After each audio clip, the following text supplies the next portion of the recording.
used to think silence meant safety, that if I stayed quiet long enough, the ground beneath me would stay still. But that day, as I stood behind the gate holding a warm dish of peach cobbler, I realized silence has edges too. The foil crinkled slightly beneath my fingers, though I hadn't touched it. I hadn't been invited, but I told myself it didn't matter. Families forget things. Birthdays fall on weekdays. Messages get lost. Greg had always been bad at logistics. I imagined the text half written in his phone. Maybe he thought Courtney sent it. Maybe Sophie had planned to call. I balanced the dish in my left hand and nudged the latch with my right. The scent of grilled meat mixed with citronella and sweet smoke from the patio torches. Music, something synthetic and fast, bounced between fences. I took one step closer. Then I heard it. God, she just shows up like some stray cat. Is she even still alive? Honestly, it's exhausting. The laugh that followed was brief, not loud, familiar. Greg didn't speak again. He didn't need to. The hush that followed sounded too comfortable. I stepped through the gate anyway. Plastic cups clinked against tabletops. Children screamed in play. Folding chairs gathered in lopsided circles beneath strings of dollar store lights. Someone had brought a balloon arch, pink and white. Someone else brought napkins with tiny cursive letters that read, "Celebrate." I placed the cobbler on the side table next to an untouched bowl of potato salad. No one looked up. A woman in a sleeveless dress adjusted her sunglasses and leaned toward the grill. I recognized her Allison Courtney's sister. She'd once told me I should consider a shorter haircut for practicality. Behind her, Sophie ran past me barefoot. Her shoelaces were tied in knots around her wrist like bracelets. She didn't stop. I found an empty chair near the back one with a fabric seat that sagged in the middle. It creaked when I sat. I smoothed the hem of my blouse. The one with the little mother-of-pearl buttons Greg used to twirl in his fingers when he was a toddler. The sun made the fabric look thinner than I remembered. "Didn't expect to see you here, Kayla." Courtney stood beside me holding a tray of mini cupcakes. Her smile looked pinned in place like a photo taped too tightly to a fridge. "You didn't RSVP." I looked at her hand steady on the tray. Not a tremble. "I brought cobbler," I said. She nodded too quickly. "We have dessert." "But thank you." Then she was gone. I folded my hands in my lap. My wedding ring was gone, taken off months ago when it started catching on things, but the indentation was still there. A small dent in the soft skin where belonging used to sit. Greg made a toast. He lifted his beer can and called out, "To Sophie, to family." No one looked in my direction. The children, Sophie, Liam, and the boy from across the street, ran by again. Sophie glanced toward the cobbler dish, then away as if it might ask something of her. Greg was standing by the grill flipping something with too much force. I watched the muscles in his arm tense. He used to hate grilling. He'd always ask Walter to do it. Said the smoke made his eyes burn. At one point, I stood to stretch. My knee clicked. I pretended I had meant to stand. I picked up a used napkin from the grass, crumpled it gently, found a trash bag tied to the side fence and dropped it in. No one stopped me. No one asked why I was cleaning up. Courtney's voice floated past again from near the cooler. "She brings the same thing every year. Like it's 1983. Who even eats cobbler?" I turned toward the patio doors. A sliver of reflection caught the light in the window pane. I saw myself. Blouse wrinkled collar, slightly uneven arms, held too tightly across my chest. The music shifted. Something louder, less melody, more beat. I sat back down and closed my eyes. When the plates began stacking and the lawn cleared, I stayed. I wiped down the sticky table with a damp paper towel I found under the condiments. The roll of paper towels had grease stains on it. I used a clean edge. No one asked me to help. No one stopped me either. Eventually, the backyard emptied. Chairs scraped, dishes clattered. Someone turned off the lights. The pink and white balloons floated into evening air, one of them already deflated and dragging in the grass. I picked up my empty glass dish. It was still warm faintly from the sun. The edges were sticky. I didn't bother to cover it again. No one had touched it. On the walk home, I passed a cracked sidewalk Greg used to ride his tricycle over. The trike had a red tassel that always fell off. I used to fix it with tape. He'd cry when it broke. He once told me it looked like a parade. I told him every home deserved a small parade now and then. I reached the porch and placed the dish in the sink without rinsing it. My blouse caught on the drawer handle, snagged just slightly. I didn't fix it. Later that night, I sat by the kitchen table where the linoleum had started to lift at the edges. I didn't turn on the lamp. I let the light from the hallway spill in just enough to see the shape of the empty chair across from me. I didn't speak aloud, not even to myself. I just sat there, my hands resting in my lap, the imprint of a dish still warm against my palm. And I thought, without bitterness, without ceremony, next time I won't bring anything. Not the cobbler, not myself. I used to bring dessert just to have a reason to knock, not because they asked for it, not because it was needed, just so I wouldn't show up with nothing in my hands. The first time Greg and Courtney moved into that house, it didn't have curtains. I remember thinking how bare the windows looked at night, like the walls weren't sure who they belonged to yet. I brought over a set of beige drapes I'd sewn when Walter and I were first married. They weren't stylish, but they were thick, and I'd thought at the time that warmth mattered more than approval. Courtney never hung them. The box sat unopened in their garage for months. One day, I offered to help install them. She glanced at Greg and said, "We're going for a more modern look." He didn't say anything. He just scratched behind his ear the way he used to when he couldn't decide whether to speak or stay still. I stopped offering things after that. Started waiting to be asked. They never did. I used to call ahead, never just dropped by. Even when I was already halfway there, I'd pull over and leave a voicemail. "Just passing by," I'd say. Only if it's a good time. Most of the time, I wouldn't hear back until the next day. Sorry we were out. Busy weekend. The mailbox would be full, the porch light off. But I'd still turn around and go home. I never rang the bell. Once, I asked Greg if he needed help with Sophie's birthday party. Balloons, cupcakes, anything. He said Courtney already has a system. Too many hands just slow things down. Then he added, "You understand, right?" I nodded, even though he couldn't see me over the phone. There was a small stain on the kitchen counter at home, shaped vaguely like a bird in flight. It came from an old coffee spill I never fully scrubbed out. I used to think it looked like movement, like something escaping. Later, I saw it as something falling. I sat beside that stain while I wrote the check. $40,000. I had saved it for emergencies, medical bills, car repairs, the kind of things that announce themselves loudly and without warning. But when Greg said the down payment would make the difference between owning and renting, I folded the check and placed it in a blue envelope. I didn't include a card. When Courtney opened it, she blinked. "That's generous." Then she set it aside as if I'd just handed her a gift card to the grocery store. Greg said nothing. He hugged me briefly and said, "Thanks, Mom. This'll help us get started."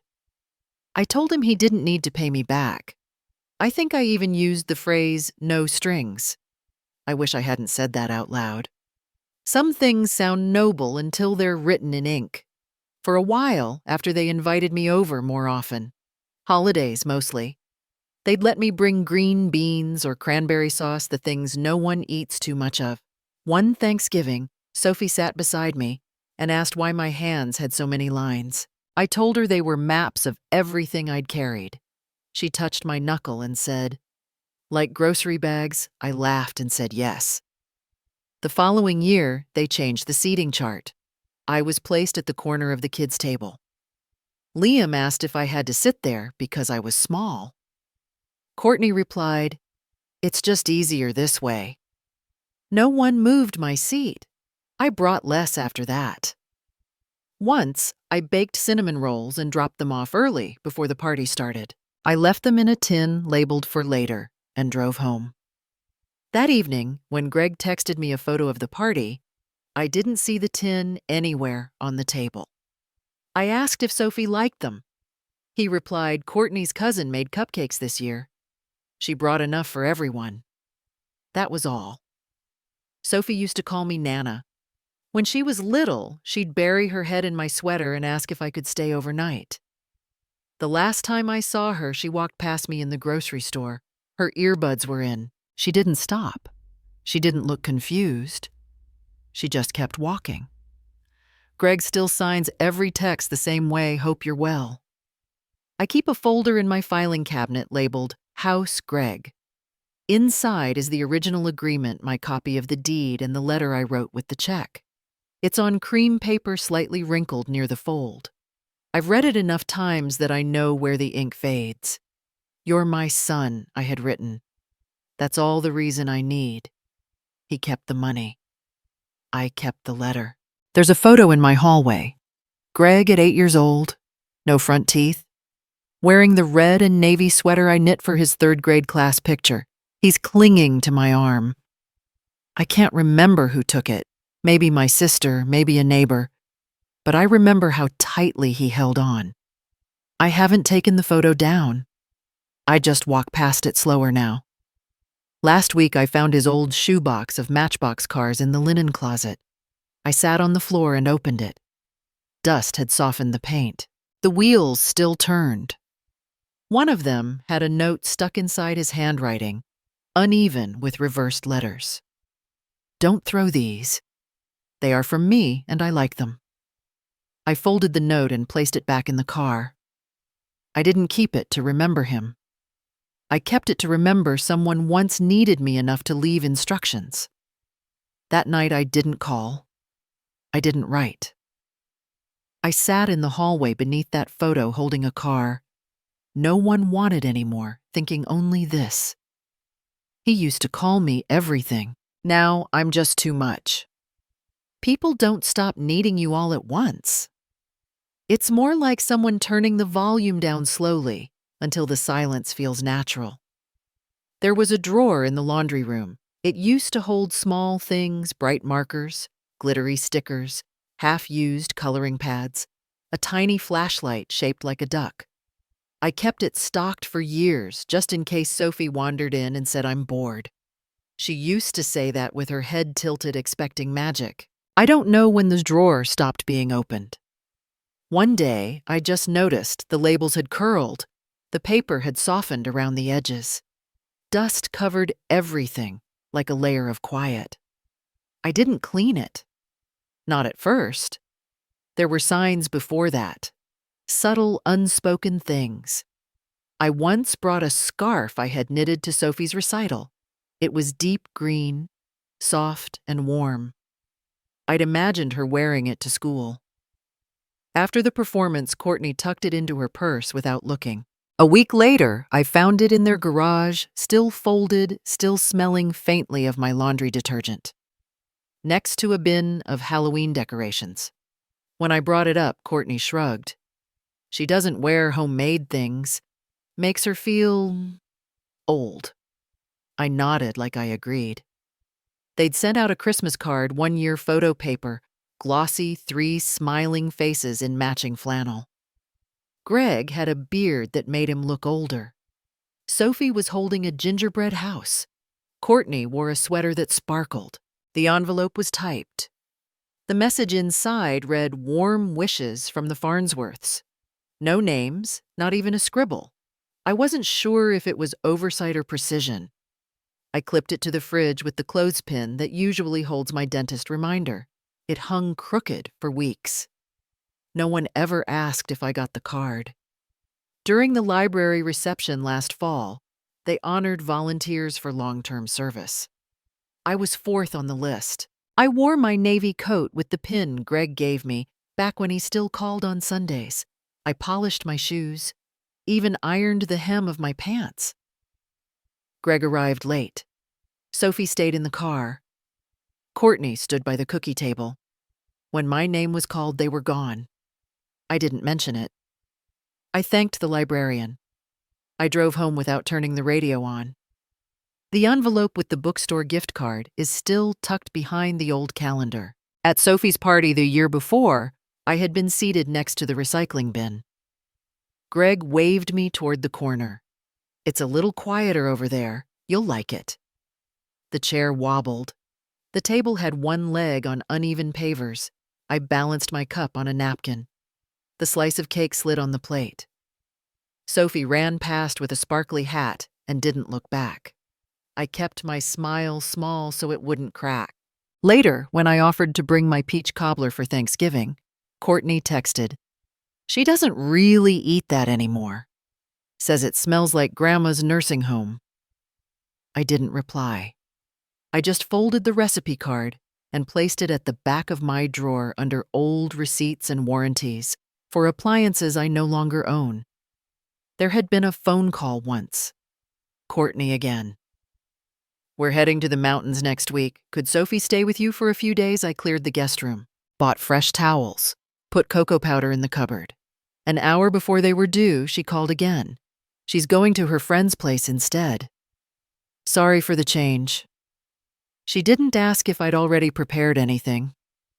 That night I boiled pasta, though I wasn't hungry. I set a second place at the table and cleared it before sitting down. I kept her favorite cup on the shelf for a while.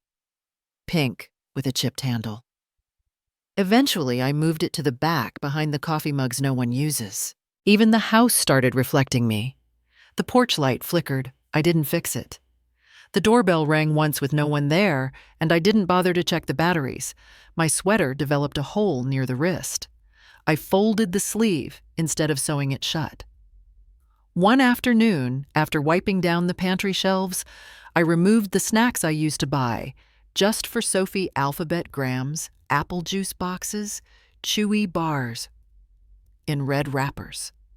I lined them up on the counter. Most were expired. I placed them in a brown bag labeled Pantry Clear Out. I didn't throw it away right away. I let it sit near the back door for 3 days. Then I carried it to the bin. The drawer was next. I lifted out the notepad with the unicorn cover. The spiral had unraveled slightly. The pages were blank. Next came the scented stickers, now dull. The crayons melted at the tips. A pair of small scissors shaped like a fish. I placed them gently in a paper bag, taped the top shut, wrote recycling in small letters with a blue pen. I didn't cry. I didn't pause. I didn't wonder if she would ever notice. Later, I folded one of Sophie's old drawings I'd once kept on the fridge. A crayon house lopsided, with a figure beside it, labeled Grandma. The roof was red, the face was purple, the smile far too wide. I placed it on top of the bag and sealed it again. I had kept those things because I thought they meant something. But meaning doesn't sit well under dust. Meaning doesn't survive silence. Meaning doesn't leave the room without saying goodbye.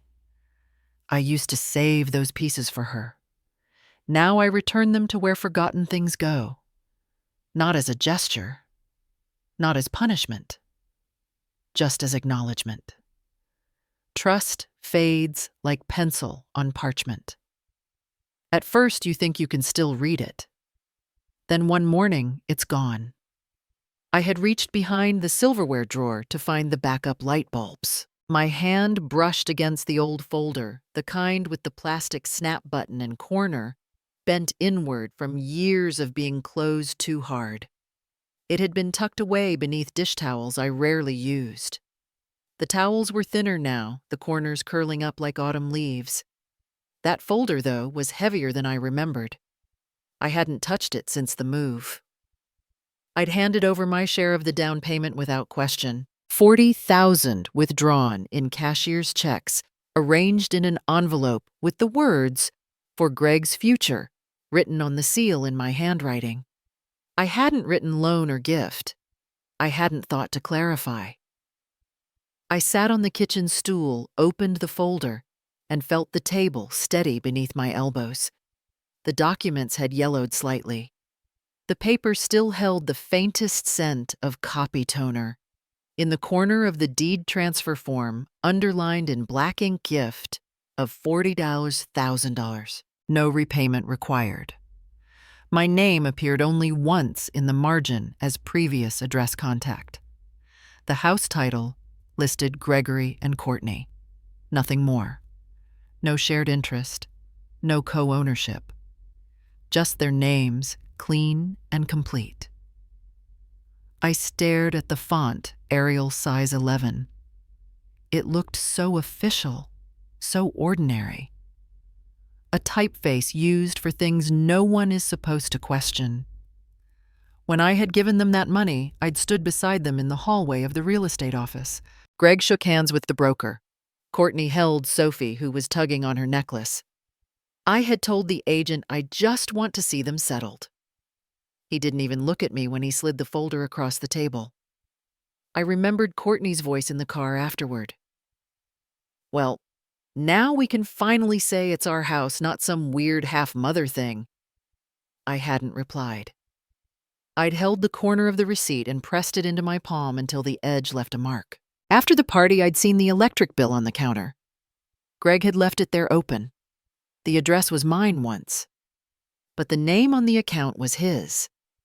The handwriting on the memo line was not mine. A small, neat scrawl, paid, C.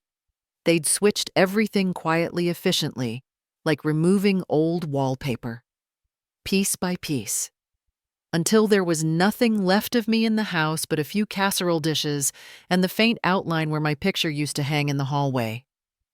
I didn't scream. I didn't call him. I didn't knock on their door and demand answers.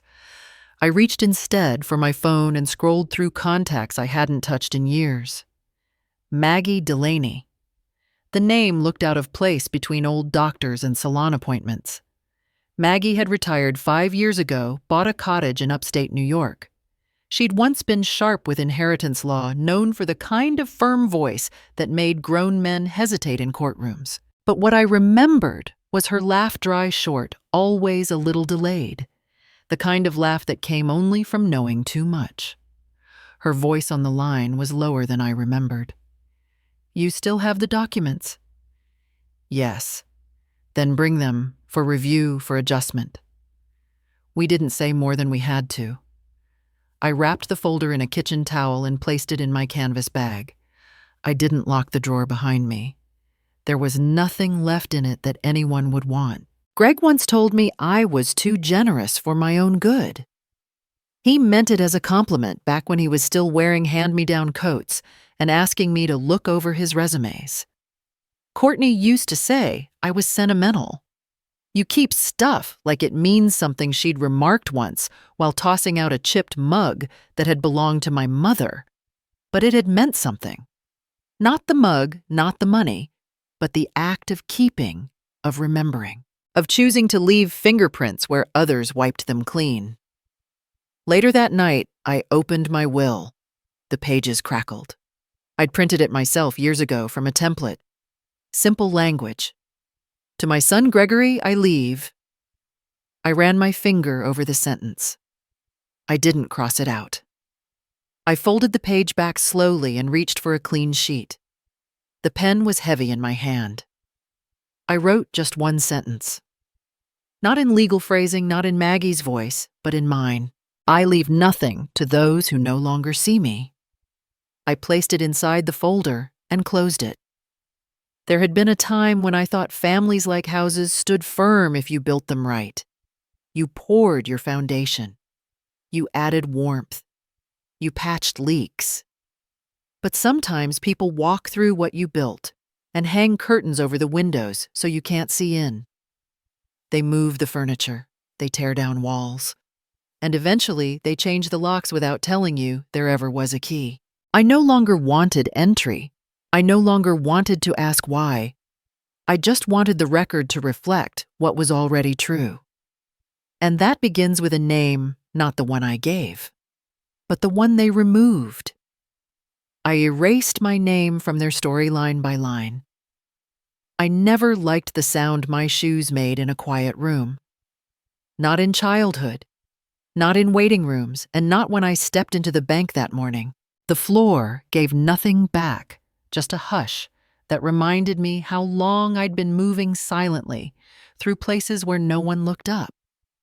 Trina Applegate had worked at that branch for 20 years. She used to wave when she saw me with Greg, back when he still needed my signature to open his first checking account. That day, she glanced at the screen, then back at me with something between politeness and discomfort. I handed over my ID and said what needed to be said. I'd like to remove an authorized user. Gregory Farnsworth. She typed. Are you sure you want to revoke full access? I nodded once. Her fingers paused over the keys.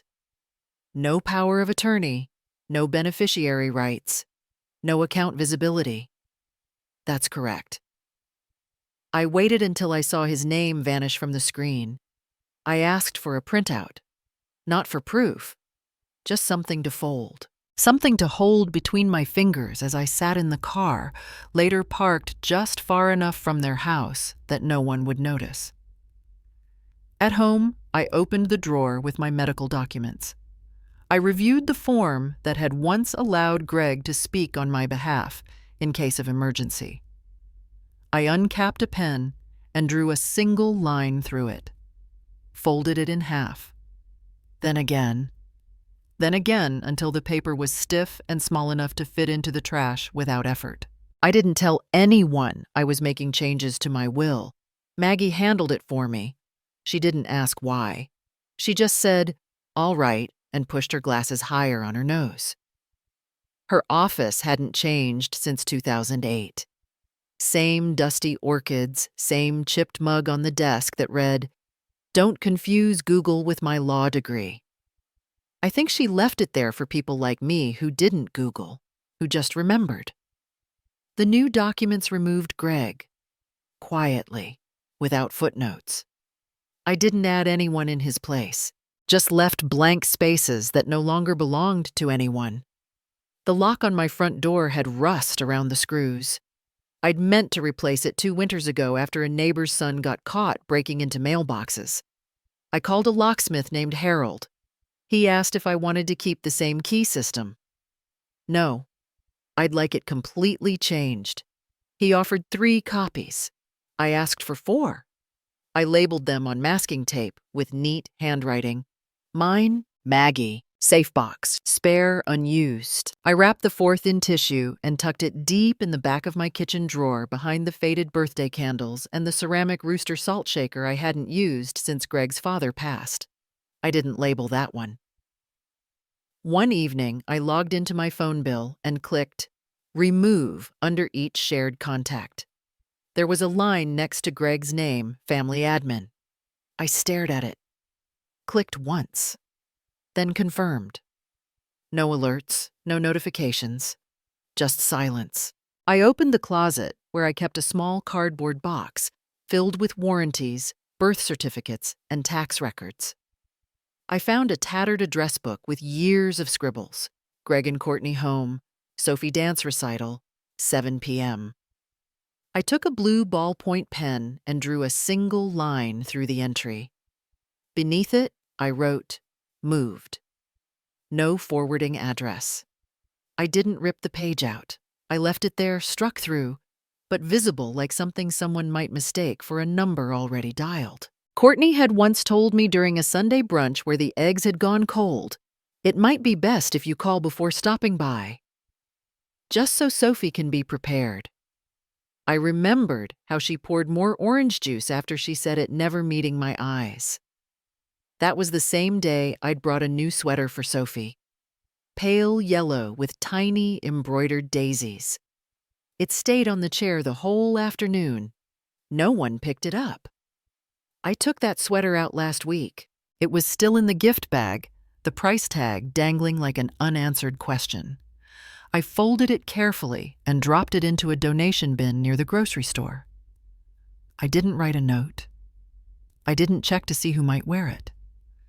There was no announcement, no confrontation. I didn't storm out or demand acknowledgement. I simply stopped sending reminders that I existed. The mail came one morning with a card addressed resident. I recognized the envelope. Their neighborhood association was holding a block party. I had once been listed as an alternate contact for emergencies. Now I was the default nobody. The form letter knew more than I did. I lit a candle in the kitchen that night. The scent was called Linen Breeze. Greg once said it made the house smell like an old lady's dresser drawer. I let it burn to the edge of the glass. I haven't spoken Greg's name aloud in 3 weeks. Not because I can't, just because the space it once filled no longer echoes. It's strange how a name can become heavier than the person who owns it. On the back page of my recipe journal, I wrote in pencil, "No longer taking requests." Then I underlined it. When I passed the mirror that evening, I noticed the earrings I'd forgotten to remove. Small pearls. A gift from Greg when he was 22. I took them off, placed them in the ceramic dish by the sink. I haven't worn them since. Some endings don't come with doors slamming or voices raised. Sometimes they come one click at a time, locks, passwords, permissions, until one day there's nothing left that still says "we" on it. That night I turned off every light in the house, except one, the one by my armchair, where I sat and read the same page twice without absorbing it. In the margin of my book, I penciled something not from the text. Departure isn't always walking away. Sometimes it's erasing footprints. Some silences don't echo, they just sit beside you, like a coat you forgot you were wearing. I didn't expect the walls to be this clean. The keys clinked like coins in my hand when I unlocked the door. No dust, no ghosts, no one else's voice layered over mine. It smelled like new paint and something faintly lemon-scented. I took my shoes off before stepping in. I didn't need to, but I still did. The apartment came with 2 rooms, though I had only brought 1 room's worth of life. I placed the box marked kitchen on the counter, then stood still. A green teacup, the last of a set from my wedding, peeked through the top. I took it out first. There was a small chip near the rim that I never had the heart to sand down. It always found my lips no matter how I turned the cup. I put it in the sink to rinse. The chair by the window came next. It wasn't much a light wood frame with a cushion I reupholstered when the grandkids were still toddlers. There's a handprint in faded yellow on one leg. Sophie's probably. I didn't touch it. I just angled the chair so it faced the balcony. Outside, the railing had space for a few pots. Tomatoes, maybe, or basil, or nothing. I hadn't decided if I'd plant anything again. There were no chairs on the balcony, so I dragged the old footstool out and sat on that instead. The light fell through the sliding door and onto my lap like something trying to apologize. I turned on the small radio. Jazz drifted in like it belonged. I recognized the song, but not the name. One of those melodies that used to play while I folded towels or sliced apples into tiny hearts for lunchboxes. I remembered thinking I'd never run out of things to do for someone else. Later that evening, I unpacked a small metal box from the bottom of the linen bag. I hadn't opened it in years. Inside letters folded and refolded. Receipts I couldn't bring myself to throw out. One birthday card unopened from a neighbor whose face I barely recalled. And beneath it all, a letter from Ethan. His handwriting had always looked like someone walking with one shoe untied. The envelope had my name in full, Kayla Monroe Farnsworth. The paper had yellowed at the corners.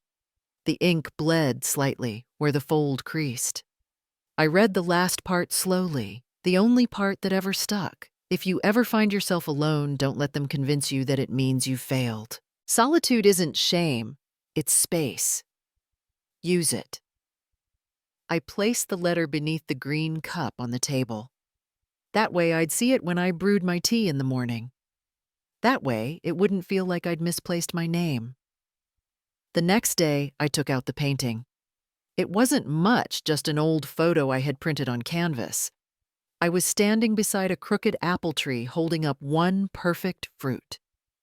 I remember laughing when it fell into my hand without any pull. I hung it near the kitchen above the counter. The nail didn't sit quite straight, but I didn't fix it. Some things were allowed to lean. The mail came in a plastic bin tucked into a wall slot. I opened it to find a community newsletter, a takeout menu, and a glossy catalog I never subscribed to. I read them all cover to cover. I circled the crossword puzzle but didn't fill anything in. Just knowing I could was enough. On Thursday, a woman in a red sweater waved at me from the elevator. I nodded. She didn't ask my name, and I didn't offer it. Later, I heard her laugh through the wall low steady, like it had been doing that for years. I sat down at the small table with the green cup, listening to her voice soften into silence again. That night I cleared out a drawer and folded my scarves inside. One still smelled faintly like peppermint and dust. I ran my fingers along the edges. No label, just cloth and color. I tucked it under the others, careful not to flatten it too much. Some folds were earned. On the last shelf of the cupboard, I placed a single candle, white, unlit. I thought of lighting it once. I thought of letting it burn to the base without ever blowing it out. But I didn't. I just left it there. When the power blinked off for 3 minutes on Saturday planned, they said I sat on the balcony with my cup and didn't reach for my phone. The wind shifted the air enough to move my hair. Somewhere below, someone coughed twice, then laughed. No one asked if I was okay. No one needed me to explain why I wasn't somewhere else. No one here looked at me as though I'd been erased. I wiped down the counter slowly that night, not because it was dirty, but because I wanted to hear the cloth sweep across something that belonged to me. Then I sat again. One teacup, one radio, one letter under a chipped piece of porcelain. I didn't call anyone. I didn't wait for a knock. I just listened. And I thought quietly, I may not have found peace yet, but I have found a place where my name doesn't feel like a whisper. There are voices that sound familiar, even when the words are no longer meant for you. The first ring came while I was wiping down the kitchen counter. I let it buzz to silence. The second came later while I was folding a dish towel. I answered on the third, not out of readiness, but because habit still lingers in the bones. His voice was smoother than I remembered. We were just wondering how you've been. No, we only the faint shuffle of his breath and whatever room he stood in. He paused, then added, Sophie's mentioned you a few times. And Courtney. She thinks maybe we didn't handle things well. That wasn't how they used to talk. Not unless they needed something smoothed over, signed, or softened. I held the phone like I might a hot cup close, but not quite comfortable. Then came the line placed like a loose thread. By the way, do you still have the original paperwork from the house? The deed and the transfer letter. We're refinancing, and the bank's asking for old records. I didn't speak, just pressed the speaker button and set the phone on the table. He waited for a while, then hung up. I reached for the notepad where I write grocery lists. The top sheet had a faint smear of butter. I turned to a clean page and wrote one word, Gregory. Then I crossed it out with a single line. That evening, Maggie called. I didn't tell her he'd phoned. I didn't need to. Her voice already held the answer. They're pushing everything through a new trust. The house is going under Courtney's name, but your name is still on the bank's original lien release. That might be why they're... suddenly reaching out. Suddenly. The next morning, a text appeared while I was steeping tea. One sentence, no greeting. If you don't send the documents, this could derail everything. It's bigger than you think. I poured the tea, let it cool, and drank it, even though the bag had sat too long. The bitterness wasn't unfamiliar. Later, I opened the small lockbox where I kept my marriage license, the letter from the IRS in 1987 that had frightened me for no reason, and the copy of the home transfer. The ink on my signature had faded at the edges. Blue, slightly slanted. The kind of ink that didn't claim space, just offered it. There was no mention of shared ownership. Just a gift, stated clearly, non-refundable, no repayment required. I thought about the afternoon I handed it over. Courtney had said, "This is going to simplify everything.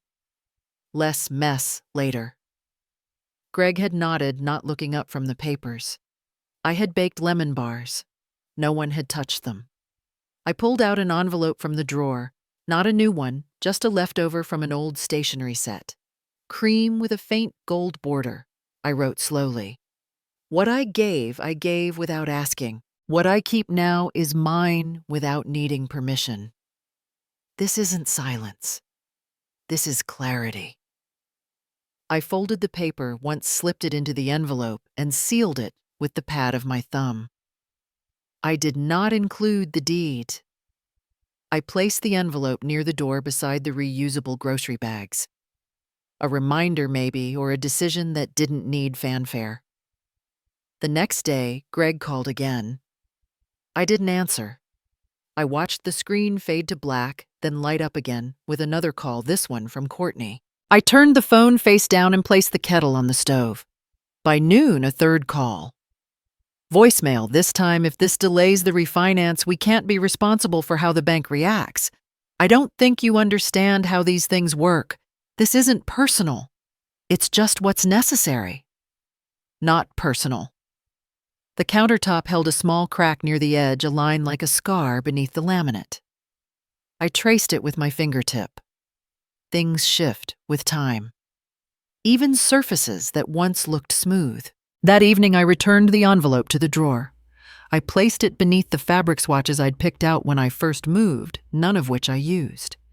They were just there, reminders that choice still existed. I opened the cupboard and took down a cup I rarely used. A gift from a church raffle, glazed in a dull green, slightly uneven at the lip. I brewed a new pot of tea this time, careful with the steep. Not because I wanted it, just because I could. Later, I wrote a second letter, not to send, just to say it aloud on paper. I am not a document. I am not a signature you forgot to file. I am not the gap in your loan application. I folded that one too, but didn't seal it. Just placed it in the drawer beside the first. The way someone sets something down when they know they won't be picking it up again.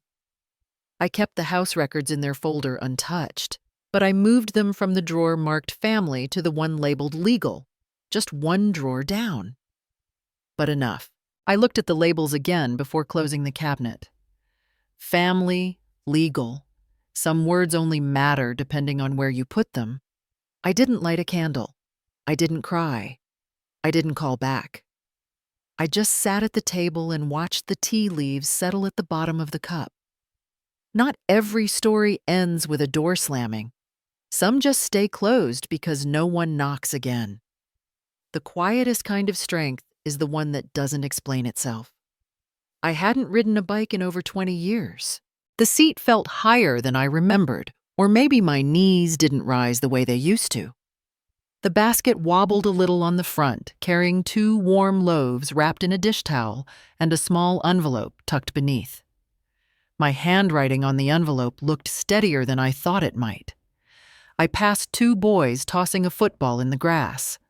One shouted something and missed the catch. Neither looked up. I kept pedaling. Once, I would have baked for gatherings I wasn't sure I'd be invited to. I used to hope a well-placed pie or warm tray of biscuits would earn me a seat, even if the conversation moved past me. Now I baked for people who had no table, no folding chairs, no pre-approved guest list. And when I sat beside them, they didn't need me to speak the right things. They just passed the bread. Outside the shelter, I left the loaves and card on the donation table. A woman in a green sweatshirt smiled and nodded without needing my name. I got back on the bike and pedaled in no particular direction. At home, I folded the empty dish towel and placed it back in the drawer.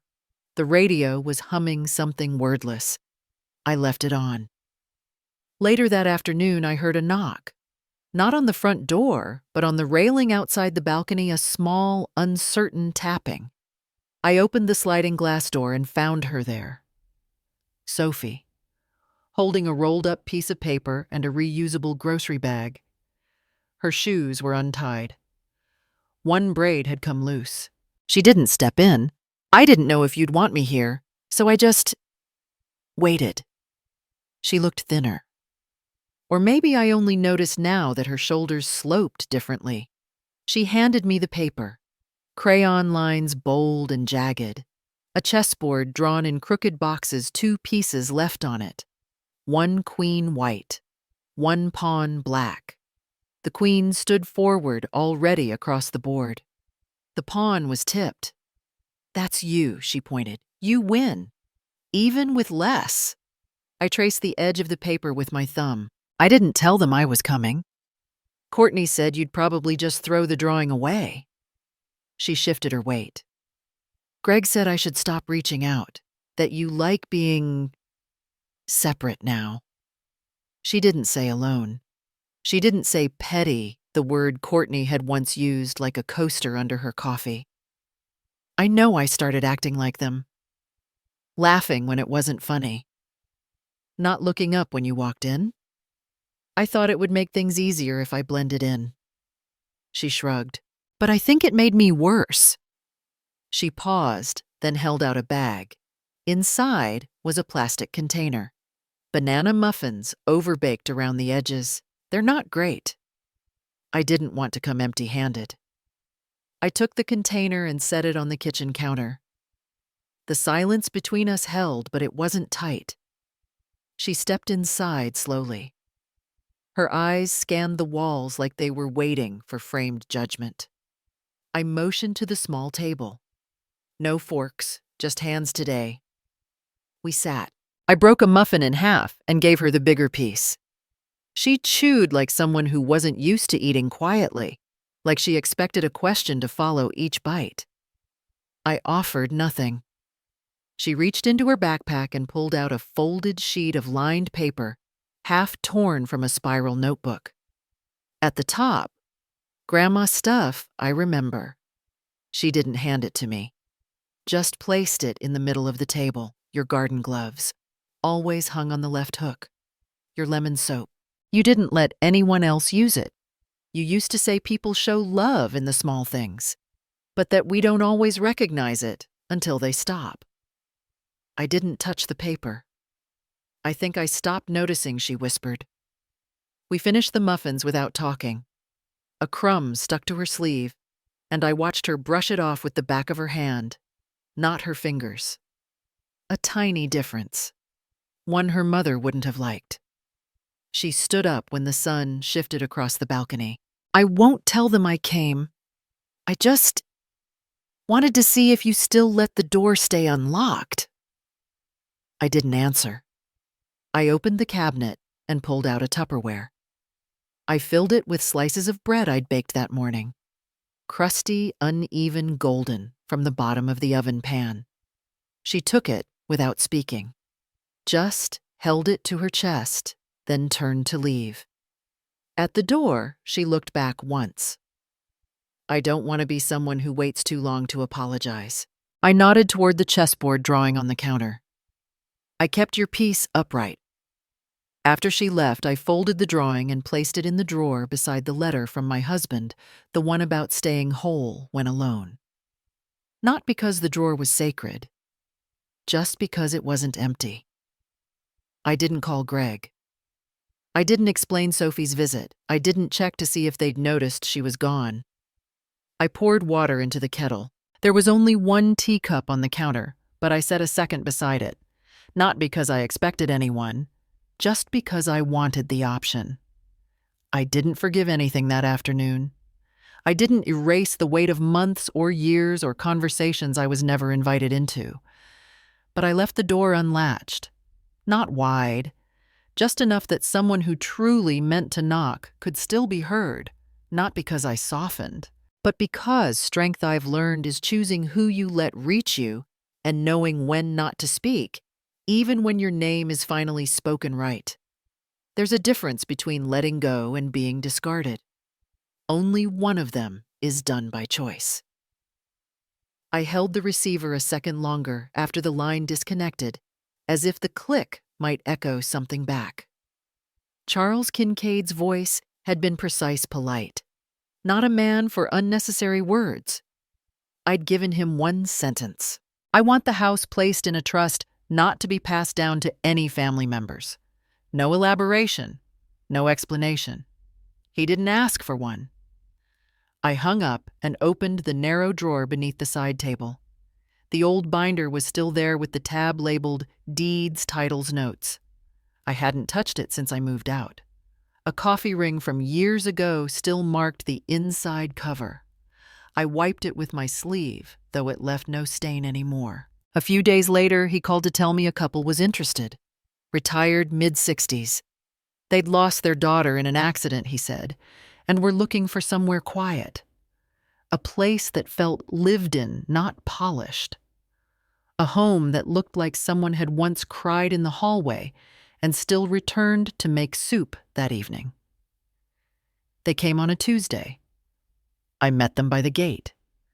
The woman noticed the curtain hems first. "You hand-stitched these, didn't you?" The man looked toward the kitchen and smiled. "Still smells like cinnamon. You must have baked a lot." They asked few questions, didn't open every cupboard. He looked at the baseboards, said they reminded him of his mother's house in Vermont. She asked if the tree in the backyard bore fruit. I told them it did if you waited long enough. At the threshold before they left, the woman took my hand. "Thank you for letting us see this. We've looked at so many places. This one feels like someone actually loved it." I didn't flinch. "I used to live here," I said, "but now I only want to know it'll be lived in by people who won't treat it like an obligation." They nodded, unsure if I meant the house or myself. Charles sent over the documents the next day. I signed without hesitation. Not because it didn't hurt, but because it did, and I chose to feel it anyway. Later that week, a message came from Greg. Short, just an email. Subject about the house, body. We heard it's being sold. We should talk. No greeting, no punctuation after the question. The kind of message that treats blood like a technicality. I didn't reply. I forwarded it to Charles. He would know what to do. I didn't expect a second message. I got one anyway. This time longer. "You're really doing this, just handing it off to strangers. What about Sophie's future? What about everything we built, everything we built?"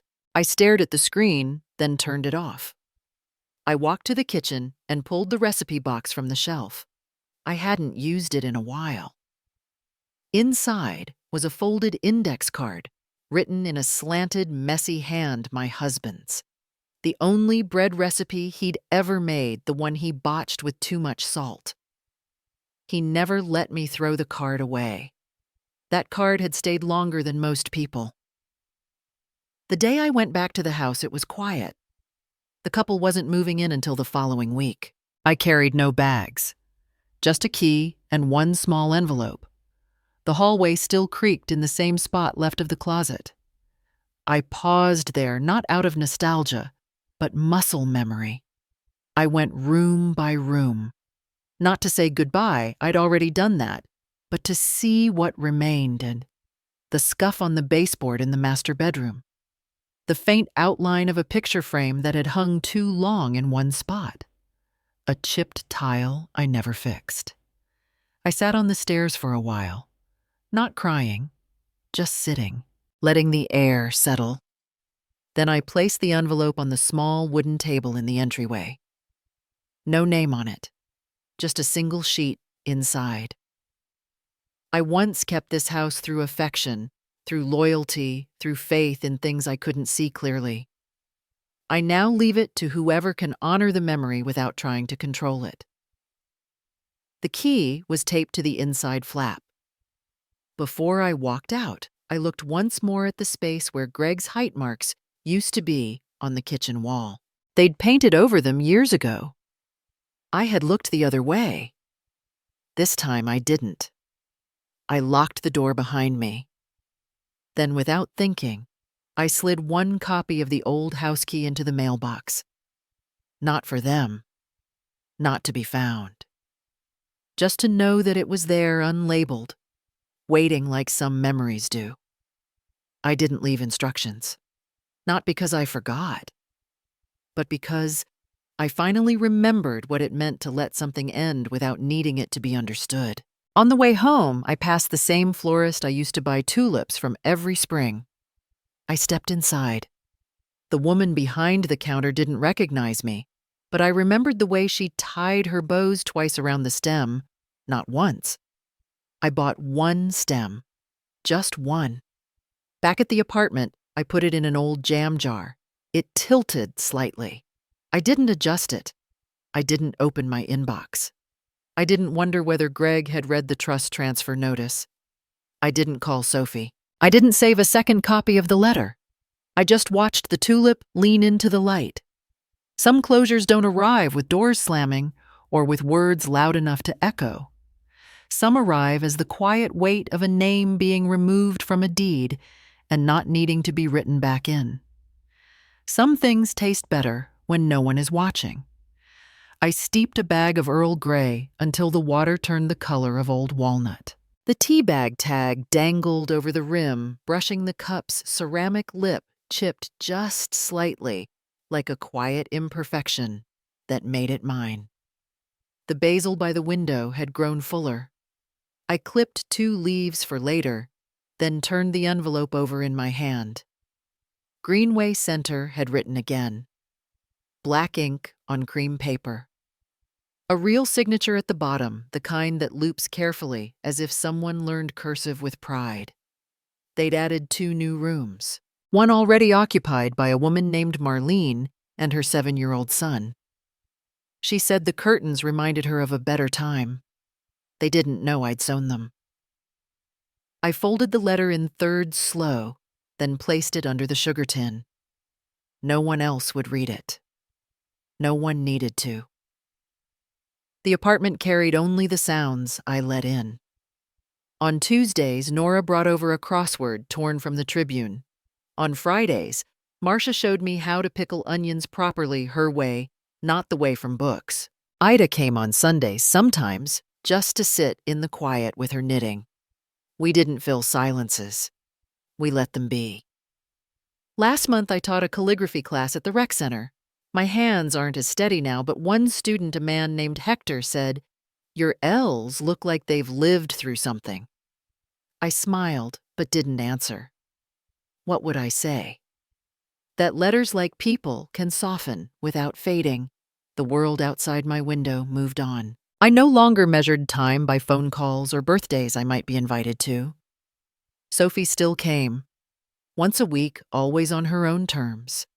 She brought small things, a drawing of a coffee mug, with steam, shaped like a violin, a loaf of banana bread too sweet to finish a crumpled note she found from 2nd grade where she'd spelled grandma with 5 M's. We never talked about Greg. She never said the word dad. Instead, she called me my roots, as if I were the place she still trusted would stay put. Once, while eating pears out of a paper bag, she looked at me and said, "You're the only person I never had to perform for." I didn't respond. I just passed her the better slice. I hadn't heard from Greg since the envelope. Until last week. A letter. Blue ink. Neat block handwriting like he used in 6th grade. Not an apology. Just this, I don't know how it all fell apart.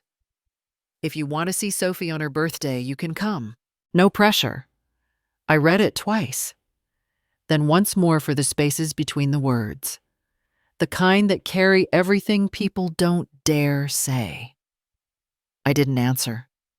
I took the envelope, folded the letter back into it, and placed it in a wooden box under my bed.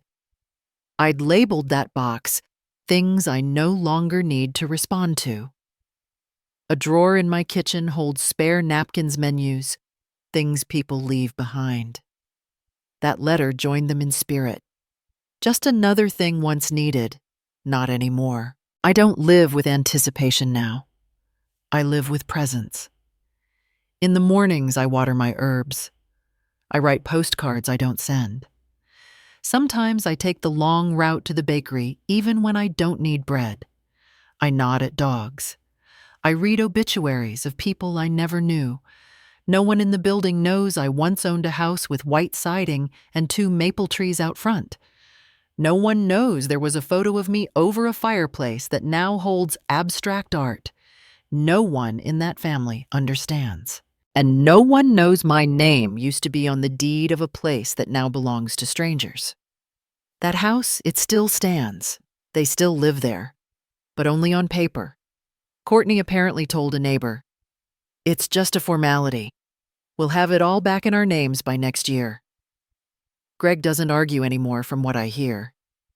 He just shovels the driveway and forgets to mow the side yard, the way people do when they've stopped claiming something as theirs. A friend from the neighborhood said the dining room light has been out for 3 months. They eat by the kitchen bar now. Less room to sit, less to pretend. I no longer belong in that story. That's the quiet power of choosing the final chapter yourself. Tonight, Sophie arrived with a folded drawing and a small thermos. She sat cross-legged on the balcony floor without asking, pulled out 2 slices of apple, and said, "Try the cinnamon on top." I made it weird. The picture showed 2 chairs under an awning. One was empty. The other had a steaming cup drawn carefully on the seat. I pointed. "This one yours." She shook her head. "That one's anyone's, so long as their hands are clean." I didn't ask what she meant. I didn't need to. The tea had gone cool. I drank it anyway. I looked at the plant by my elbow. A few leaves yellowed the way things do when they've given too much. Still alive, though. Still rooted. I'm not waiting for someone to see me now. I'm not saving places at the table. I've built something smaller, slower, but entirely mine, and that's enough.